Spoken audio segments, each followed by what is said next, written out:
All right. Travis, can you just tell them what we're doing?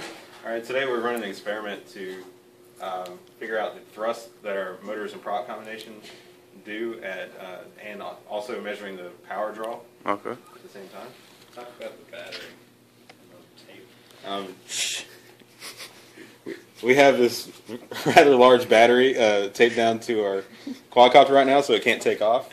The purpose of the scale is to actually to read a negative value once we turn the motors on, and this way we can determine how much thrust we're producing and not fly off the scale.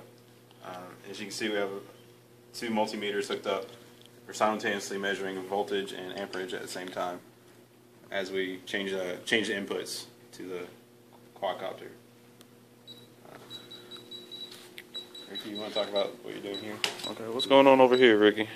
We're basically plotting the amount of current draw, also the voltage and the thrust, depending on the pulse width modulation signal that we send into it. So as you can see here, we use the APM planner to give a 0% duty cycle, and then we're going all the way up to around a 35% duty cycle because of the fact that our quadcopter is trying to stabilize itself during flight, so it tends to wobble, so we didn't want to give it a 100% duty cycle.